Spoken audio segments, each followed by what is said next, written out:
নাগর তোকে বেঁচে দিয়ে গেছে রে। না, এ হতে পারে না।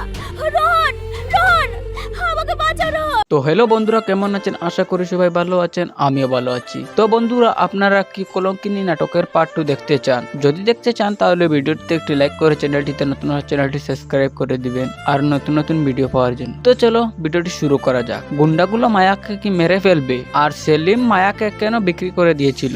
মায়া কেন রোহনকে রেখে সেলিমের সঙ্গে পালিয়ে গিয়েছিল এবং রোহন মায়াকে কি উদ্ধার করতে যাবে? এইসব তথ্য আজকের এই ভিডিওতে জানবো। তো বন্ধুরা চলো দেরি না করে ভিডিওটি শুরু করা যাক। নাটকের প্রথমে দেখানো হয়েছে যে রোহন তার প্রিয় গাড়িটি বিক্রি করে দিয়েছে কারণ তার ভালোবাসার মানুষটিকে চাইয়ে আনার জন্য। এরপর তার বন্ধু সেলিম বলে, তাহলে তোর শখের গাড়িটি বিক্রি করে দিবি?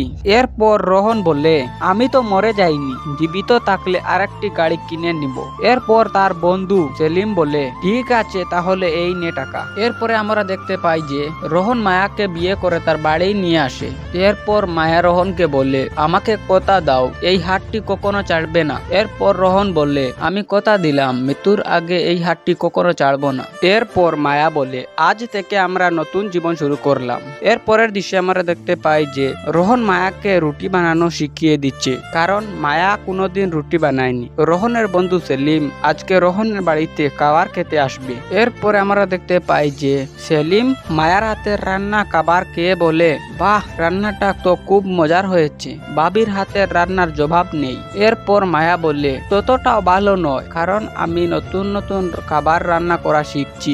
এরপরের দৃশ্যে আমরা দেখতে পাই যে রোহন 15 দিনের জন্য দেশের বাইরে কাজে যাবে। রোহন বলে, চিন্তা করো না, আমি ফোন করে খবর নিব। এরপরে মায়া বলে, ভালোভাবে যাও, গিয়ে ফোন করো। এরপরের দৃশ্যে আমরা দেখতে পাই যে রোহনের বন্ধু সেলিম মায়াকে ফোন করে বলে, কি করছো ভাবি? আজকে তোমার হাতে রান্না খেতে খুব ইচ্ছে করছে।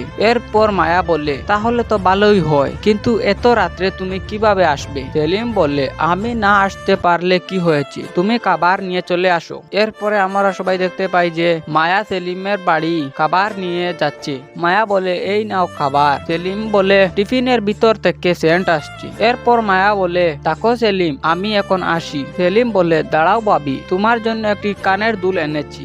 এরপর মায়া কানের দুলটি দেখে বলে, এটি তো সোনার, এটা তো অনেক দামি।